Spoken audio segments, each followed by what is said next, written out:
তোমার নিমন্ত্রণ এই মেঘলা দিনে একলা যদি বনে ওই হাওয়া করে শুধু বেলাকোবার দুই যমজ ভাই বাংলার জনপ্রিয় গানের রিয়েলিটি শো এর পর্দায় গান করায় আপ্লুত বিধায়ক। দুই ভাইক সংবর্ধনা দিলেন আজি। রাজগঞ্জ ব্লকের বেলাকোবার বাবুপাড়ার বাসিন্দা প্রসেনজিৎ দে আর রাজগঞ্জ পঞ্চায়েত সমিতির সভাপতি রূপালী দে সরকারের দুই যমজ বেটা সায়নজিৎ আর তুষারজিৎ বাংলার জনপ্রিয় গানের রিয়েলিটি শো এর মেগা অডিশনের পহিলা রাউন্ডত গান গাওয়ার সুযোগ পাইছেন দুই ভাই। টিভির পর্দায় দুই ভাইক দেখি খুশি সগায়। আজি উমাল্লার বাড়িত সংবর্ধনা দিবার বাদে রাজগঞ্জের বিধায়ক খগেশ্বর রায় আরও আছিলেন সমাজসেবী অরবিন্দ ব্যানার্জি আর রণবীর মজুমদার উমরা সগায় পৌঁছায়।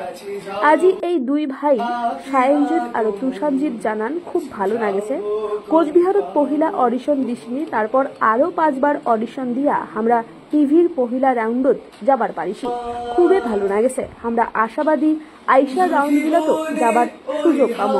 সগারে আশীর্বাদ আমার লাগ আগে নিয়ে যাবে বলে আশা প্রকাশ করেছেন উমরা। আজিকার এই সংবর্ধনা প্রদানের পর বিধায়ক খগেশ্বর রায় জানান, আমরা সব আপনারা দেখেছেন, টিভিতে দেখেছেন, গতকাল রাত 8:30টায় জি বাংলা যেটা অনুষ্ঠান হয়েছিল, সেখানে রাজগঞ্জ বিধানসভার অন্তর্গত আমাদের শিকারপুর অঞ্চলে তার বাবার নাম হচ্ছে প্রসেনজিৎ এবং তার মা হচ্ছে রূপালী দে, আমাদের পঞ্চায়েত সমিতির সভাপতি। তার দুই ছেলে গতকাল 8:30টায় সারেগামা অনুষ্ঠিত করেছিল, প্রসেনজিৎ এবং সায়নজিৎ।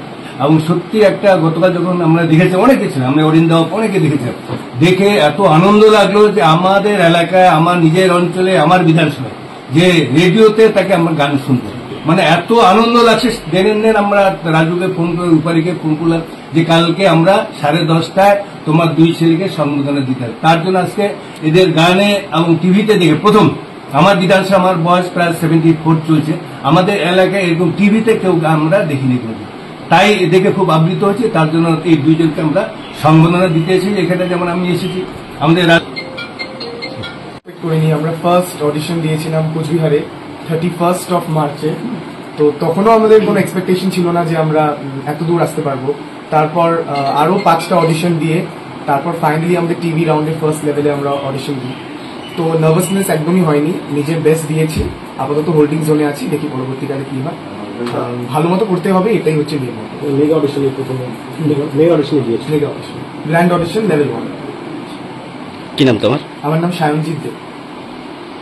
ভেবেছিলাম নার্ভাসনেস হবে, একটু প্যানিক করবো, বাট সেরকম কিছুই হয়নি। জাজেসরা খুব সুইট ছিল। ইভেন আমরা আমাদের প্রথম গান এই মেঘলা দিনে একলাটা গিয়েছিলাম। তারপরে জাজেসরা মনে করেছেন একটু টেস্ট নেবে। তারপর আমরা কৈলাশ খেরজি সাইয়াটা গিয়েছি, আপনারা হয়তো দেখেছেন। তারপরে জাজেসদের সিদ্ধান্ত যে আমাদের হোল্ডে রাখা হয়েছে, আপনারা দেখেইছেন। তো কম্পিটিশন খুব বেশি ওখানকার। সো কম্পিটিশনটাকে মাথায় রেখে ভালো মতো আরো গাইতে হবে। আপনারা দেখবেন, পাশে থাকবেন এবং আশীর্বাদ করবেন। প্রথমবার গেলে কিরকম লাগছে এখন? প্রথমবার গিয়েছিলাম, ভেবেছিলাম যে অনেক রকম মানে বাধা আসবে, বাট সেরকম কিছুই না। খুব ফ্রেন্ডলি সবাই, যারা পার্টিসিপেন্ট ছিল খুব ফ্রেন্ডলি, এবং চ্যানেলের থেকে সাপোর্ট খুব বেশি ছিল। মানে আমাদের কমপ্লিট টেক কেয়ার ওরা করেছে। গানের দিক দিয়ে যারা গ্রুমার্স ছিল, মানে এভরি বেট ওরা ধরে ধরে আমাদেরকে শিখিয়েছেন। তো মানে মিউজিক দিক থেকে দেখতে গেলে প্রচন্ড হেল্প আমরা পেয়েছি সারেগামাপার মঞ্চ থেকে, এবং অনেক কিছু শিখতে পেরেছি। আমরা মেন মোটো কম্পিটিশনটা মাথায় রেখে যাইনি, আমরা শিখতে গিয়েছিলাম। বিকজ ওখানকার মতো একটা বড় জায়গায় যদি কিছু শিখতে পারি, দেন খুব ধন্য মনে করবো। সো খুব অনেক কিছু শিখতে পেরেছি, ওটা ভেবেই খুব ভালো লাগছে। তো স্যার এসেছেন আজকে, খুব ভালো লাগছে। অ্যান্ড ফ্লাওয়ার্স অ্যান্ড সুইটসও দিয়েছেন, তো অনেক থ্যাংক ইউ স্যার। আমার নাম তুষারজিৎ দে।